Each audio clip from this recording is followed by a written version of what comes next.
take into account that this is a reality. And I think, again, to go along the theory and the feeling that John Mack has, you know, let's get past the debate whether they're here or not.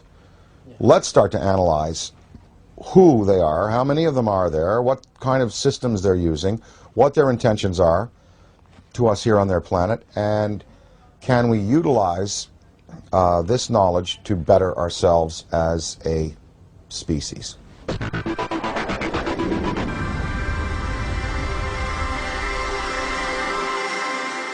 With the advent of the Hubble telescope, I mean, when you see how big it really is out there, and the idea that we're stuck on this myopic little ball, we're just glued to it, we can't get our eyes off of it.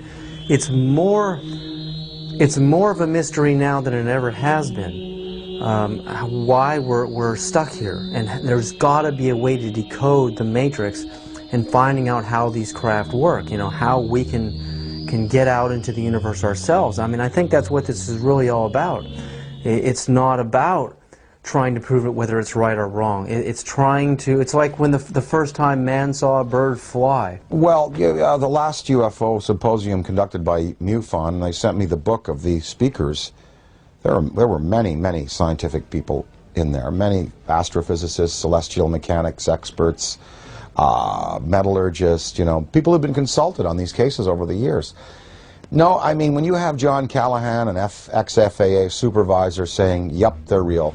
When you have John Schuessler, who was a Boeing engineer, now running MUFON, and saying, yep, you know, they're real. When you have, you know, pilots and personnel in the police and military coming forward in the Rockefeller Report and in the Disclosure Report saying they're real. When you have a Belgian general on television showing you a tape from a fighter which is filming an object escaping at high speed, when you have this Mexican case, you know, I think we can pretty well put it to bed and say, yep, they're here, they're doing things to us, with us, interacting with us.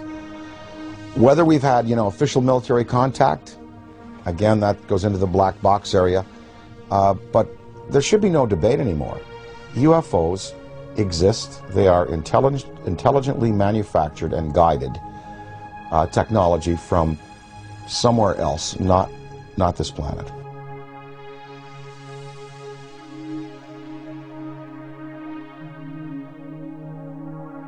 While human beings can only see from red to violet wavelengths of light, the infrared and ultraviolet spectrums are invisible to humans. I quickly learned that NASA uses special video cameras that are capable of seeing into these invisible spectra.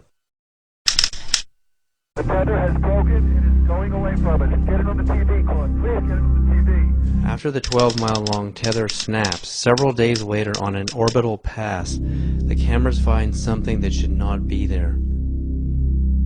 In the NASA STS-75 tether incident of March 1996, we find NASA using ultraviolet light-sensitive video cameras. This is where some of the largest UFOs ever caught on videotape have been captured. Huge dish-shaped luminous UFOs swarm the tether. We know the tether is 77 to 100 miles away from the cameras on the shuttle. The UFOs pass behind the 12-mile-long tether, so we can therefore use the 12-mile length of the tether to measure their minimum diameters. Some measure between 1 and 3 miles wide, making them literally motherships. In Project Blue Book files, UFOs with these same features have been reported several times as shiny metallic discs with dark centers. Specifically, in the invisible infrared, Trevor James Constable, a retired World War II radar operator from New Zealand, has photographed many UFOs with the same features, translucent discs of light with dark centers.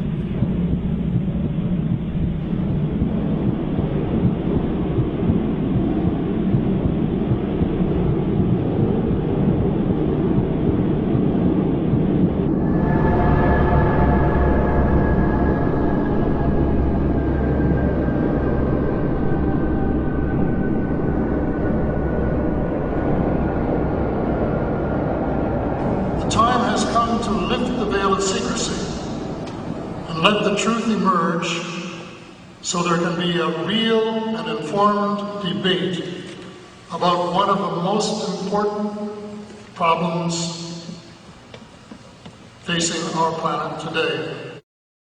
So how do people respond to Dan Aykroyd when he talks to them on a personal level about UFOs? You know what? It's interesting. When I talk to people, well, first of all, people ask me about it.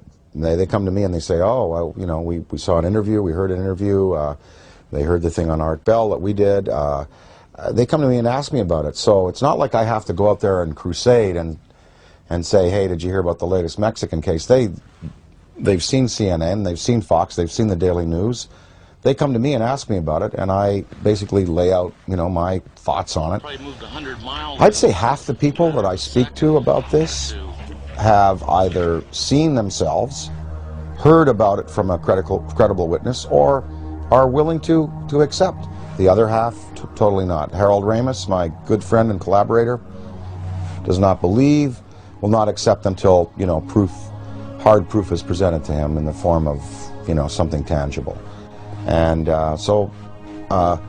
what I've been able to do is just open people's minds a little bit and let them think about it. And of course, the greatest proof are the kinds of tapes that now exist, the kind of videos that exist. Usually, when I show some tape of some different things that have been exposed to me, well, it's pretty convincing. And then at that point, people have to go away and accept that, you know, that these things are a part of our reality. Well, what I'd like to, you know, what we'd all like to affect is some positive change in the world and try to help the tipping point where good tips to overflow evil in the world. I mean, you know, we know there's good and bad out there, yin yang, black, white,